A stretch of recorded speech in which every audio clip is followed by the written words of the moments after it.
ఒక రోజు మేము ఫ్యామిలీ ఫ్రెండ్స్ ఇంటికి వెళ్ళాము. సో అక్కడ అక్క వాళ్ళు ఏంటంటే 10,000 స్టెప్స్ అనేది వాళ్ళు వాక్ చేస్తారు, ఈజీగా వాక్ చేస్తారు. వాళ్ళకి పెద్ద, ఎందుకంటే వాళ్ళకి అలవాటు అయిపోయింది ఈ విషయం. లైక్ 10,000 స్టెప్స్ అనేది ప్రతిరోజు వాక్ చేస్తారన్న విషయం నాకు తెలియదు. So when they just casually వాళ్ళు అడిగినప్పుడు వాకింగ్కి వెళ్దాం అనేసి నేను రెడీ అయిపోయాను, వాళ్ళతో పాటు వెళ్ళాను అనమాట.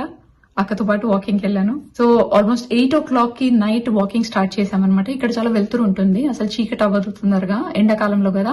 సో 8 కి స్టార్ట్ చేశాము అండ్ నేచర్ లో చక్కగా మాట్లాడుతూ వాక్ చేసుకుంటూ వెళ్ళిపోయాము. ఇంటికి వచ్చేసరికి 9:30 అయింది. ఆ తర్వాత అక్క చెప్పింది ఏంటంటే తన దగ్గర వాచ్ ఉందన్నమాట, దాంట్లో క్లియర్ గా మెన్షన్ చేసింది 10,000 ఫుట్ స్టెప్స్, 10,000 స్టెప్స్ కంప్లీటెడ్ అనేసి. అప్పుడు తను చెప్పిన తర్వాత అర్థమైంది 1.5 hour పట్టింది. నాకు అర్థం కాలేదు, జస్ట్ మాట్లాడుతూ పోయినప్పుడు నాకు అసలు టైం కూడా తెలియలేదు అండ్ అల్సర్ కూడా ఏం అనిపించలేదు. కానీ మెయిన్ ట్విస్ట్ ఇక్కడే ఉంది, డోంట్ స్కిప్. నాకేంటంటే జస్ట్ ట్రెడ్మిల్ మీద 20 minutes